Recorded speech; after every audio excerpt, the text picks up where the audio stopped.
with that story arc in your first book, and it's got a beginning, middle, and end, and you feel good about it, and you send it out into the world, and then you write a sequel. Yeah.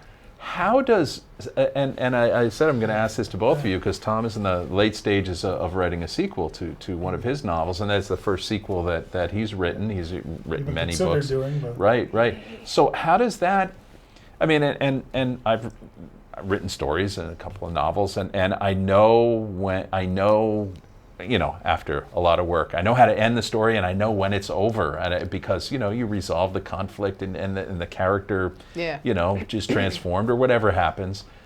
But then, how do you crank it up again? How do you write a series? And were you planning on doing the series right from the start? Yeah. So obviously you have to write a standalone, right? Because you don't know if the rest of the books will get sold by a publisher, or if you're going to self-publish, then you have the control to say there will be more books. I wanted to go traditionally published, so that's what I started off with.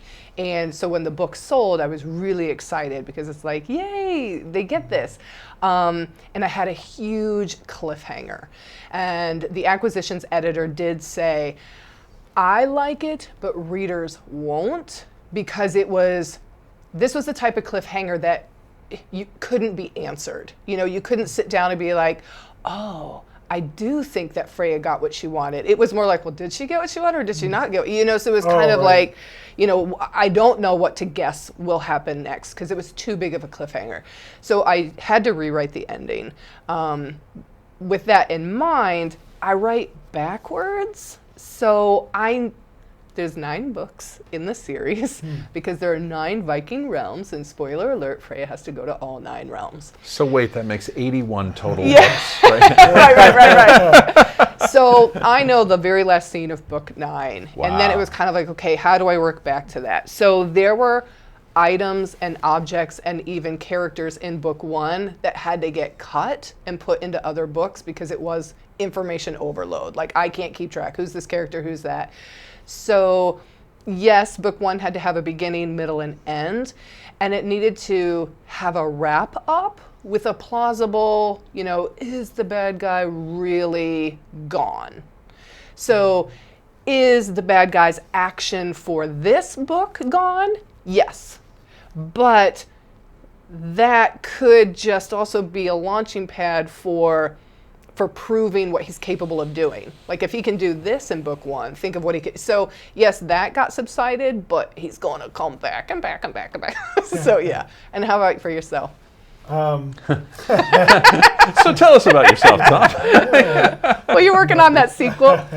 Yes, I am. And, I never intended it to be, I wanted it to be, it was a standalone story, and you're done with it. Once you're done with it, you're done with it.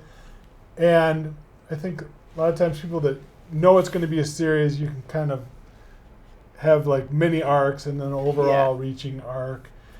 And I think in my way, I got lucky because you get older, So like the main Speak for yourself. much older.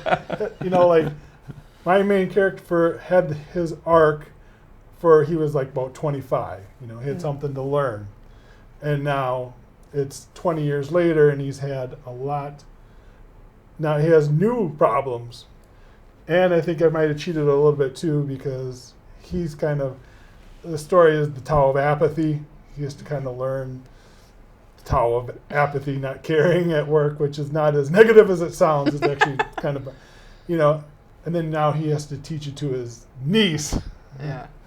About how to deal with the craziness of working anywhere, really. Yeah.